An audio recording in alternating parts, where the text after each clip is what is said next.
If I could call Mr. Mark Drakeford, please. Thank you. Yr oedd yn datgan yn faethant ac yn wir ac yn cadarnhau y byd. And declare and affirm that the evidence I shall give shall be the truth, the whole truth, and nothing but the truth. If I could call Mr. Mark Drakeford, please. If you could start with giving us your full name, please. Yr oedd yn datgan yn faethant ac yn Mr. wir. Drakeford, you have provided a witness statement for the purposes of this module, and we've got that displayed. It's INQ 303712009. You signed that statement on the 13th of December last year. Are the contents of that statement true to the best of your knowledge? You could start with giving us your full name, please. You also provided a witness statement for Module 1, and we can see that's INQ 303717784. You have provided a witness statement for the purposes of this module, and we've got that displayed. It's INQ 303717784. Module 1 and the transcript of that evidence. You signed that statement on the 13th of December last year. Provided two further statements true to the Module 2. If we can just identify those. The first we see there is witness statement for Module 1, and we can see that's INQ 7, and then the second is INQ 30170 and those two gave evidence in Module 1, and the transcript of that evidence is available on the inquiry website. We're very grateful, and you have also provided two further witness statements for Module 2. If I can just identify those, with your background and career, it is very well known that you are the First Minister of Wales. You've been so since December 2018. Before entering politics, you have worked as a probation officer, a youth justice worker, and a Barnardo's project leader. Between 1991 and 1995, you lectured in applied social studies at the University College of Swansea. Very well known that you are the First Minister of Wales. You then moved to what is now Cardiff University, first as a lecturer and later before entering politics, you have worked as a probation officer, a youth justice alongside your university lecturing in 2000. You became a special advisor on health and social policy, and later served as the head of social studies at the University College of Swansea. You then succeeded Rodri Morgan as the Assembly member to what is now Cardiff University, first as a lecturer and later as a professor of social policy. In 2013, you were appointed Minister for Health and Social Services. Alongside your university lecturing in 2000, you became a special advisor on health and social policy, and later served as the head of the First Minister and leader of Welsh Labour. Then succeeded Rodri Morgan as the Assembly member for Cardiff West when Mr Morgan retired. Although you announced on 13th of December 2013, stand out as Minister for Health. Mr Drakeford, your experience is important for a number of First Minister and leader of Welsh Labour, because in practice you worked inside the Welsh Government, including a decade in the First Minister's office. Since the outset of devolution in 2000, December last year, therefore got a vast knowledge First Minister, you remain how the Welsh Government machine works in practice. Is that right? You've also been Health Minister and Minister for Local Government. Your experience is important for a number of areas in this module, because in practice you worked inside the Welsh Government, including Finance Minister, you therefore negotiated since the outset of devolution in 2000. You therefore understand the complex issues of government and intergovernment finance, how the Welsh Government machine works and by no means least, as you've also been Health Minister and Minister for Local Government, and so had overall very familiar with the work of the NHS pandemic government in Wales, and also its engagement with the UK government. You've been involved Finance Minister, you therefore negotiated the current funding regime in Wales. There is much to cover. You therefore understand the complex issues of government and intergovernment. If I can start, please, with some questions about your role as First Minister and your decision-making structures within had overall responsibility for Wales's pandemic. You say, as paragraph 14 of your witness statement, that you are primarily responsible for the formulation,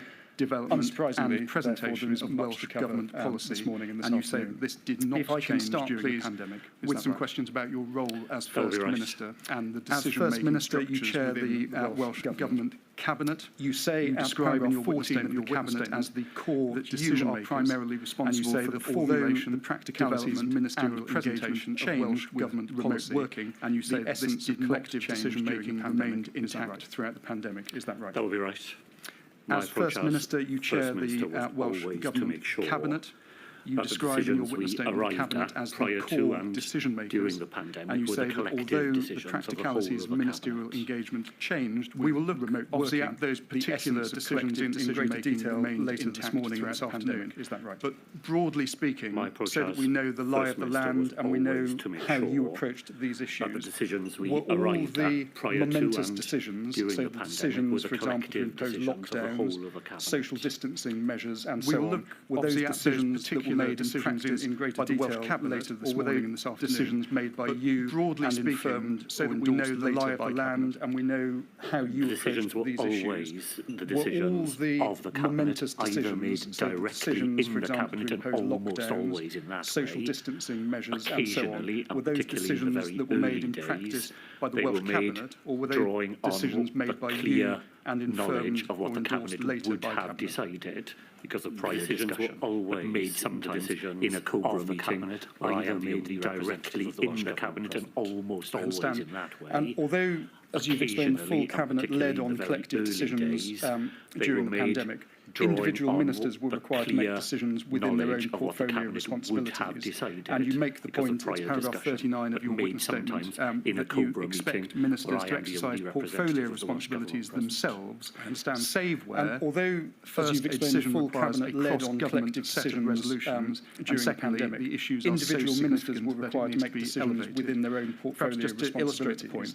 And you make the point, closing and reopening of education settings during the pandemic, is that a decision for the Minister for Education, or would that have been a decision for Cabinet? First, a decision requires a cross-government set of resolutions. Well, I think the decision itself the issues are so significant that it needs to be elevated. But given perhaps the just to significance illustrate of the point, that decision, the closing and reopening of education settings during the pandemic, is that a decision for the Minister for Education, or would that have been a decision to for that decision? Cabinet? So it's made by the Minister, but it's made in the context I of think the decision itself across the whole of the ministerial team. The Minister, but given Although the significance of the inquiry that understands decision, that there were certain structural changes within the Welsh Government during the pandemic, so for example, the creation of a Director General for COVID-19, and certain contributed people to obviously that moved decision. positions. So it's in made terms by of the who Minister, made but the it's key made in the decisions, context am I right of that remained discussion across the whole always of the the ministerial Welsh team. Cabinet, as you explained, with you acting as first among equals? The inquiry understands that there were certain structural changes within the Welsh Government during the pandemic, so for example, the creation of a Director General for COVID-19. To what extent, Mr. Drakeford, do you accept personal responsibility for the core decisions in terms of who made the key decisions? Am I right that that remained always the Welsh Cabinet, Well, no, as you I explained, accept responsibility with you acting as first among for equals, the decisions and then individual that we made. In the end, I am the when First decisions Minister fell within their of the portfolio. government, and while I To am what a extent, very Mr. Drakeford, do you accept firm personal believer in what is called responsibility for the core distributed decisions leadership rather taken than during the hierarchical pandemic, as leadership. opposed to accepting In it the on end, behalf the of your decisions that were administration? made in the Cabinet I are accept signed off by me. responsibility In that sense, I am myself responsible for the decisions that we made. In I'd like the to end, next I am the explore First with Minister you some of the the legal, government, and technical, while structural problems or I am issues that presented very, themselves firm believer when in what is liaising and called dealing with the UK distributed government and the other leadership rather than devolved administrations hierarchical during the leadership. pandemic. In the end, The decisions inquiry that were understands made that there in was the an Cabinet are intergovernmental signed off relations by me, and in that review sense, I am established in responsible. March 2018, I'd like which to next ended explore in with you January some of the legal, 2022 and technical, reported structural then. problems or issues that presented themselves. idea behind that review was to improve when intergovernmental liaising and dealing with structures the and UK ways of government working. and the other devolved And we understand that administrations that during review the has led to a pandemic. new architecture for The intergovernmental working, inquiry understands which that there I'll was come an to in due course. I'd intergovernmental like to relations start though with review the established arrangements for in March intergovernmental 2018, relations as they which stood at the ended start of in the pandemic. January 2022 and reported then. Starting point is the memorandum idea of behind that understanding. review We've was got to that improve at intergovernmental INQ structures and ways of working. 302568004. And we understand that that review has led to a new architecture as we for can see there, I think the working, memorandum was which first I'll agreed in come to in due 2001, course. but I'd it like was to just reviewed start periodically. the arrangements And this is dated intergovernmental October relations 2013. as they stood at the start We of can the please have a look pandemic. at page 9, paragraph 23. Starting point Is the memorandum of understanding. very much. We've got So that over the page at as well. INQ So this 30256804. recognises that although most contact between the four nations should be as we carried can out see at a there, I think the bilateral or memorandum was multilateral first agreed in basis 2001, but it was reviewed There nevertheless periodically. needs to be some, and this is dated central October coordination of 2013. the overall relationship. We can and please therefore have a the look four at page nations 9, agreed to paragraph participate in what was 23, known as the Joint Ministerial Committee, the JMC. Thank you very much. So over the page as well. If we So can this please have a look at page recognises that 12, although paragraph, most contact between four A1.3, nations should be carried out at a bilateral or multilateral basis, we can see between there it was agreed departments, that plenary there meetings nevertheless of the needs to be JMC would some be held at least central once a year. coordination of the They would overall consist of the relationship, Prime Minister and or therefore his the four nations agreed to who would participate chair in the what was meeting, and then you known have as the Scottish Scottish Welsh First Ministers the together JMC, with ministerial colleagues, Northern Irish if we First can Minister, please have a and look at Deputy page First Minister, and then 12, Secretaries of paragraph State and capital Territorial Secretaries of State. A1.3.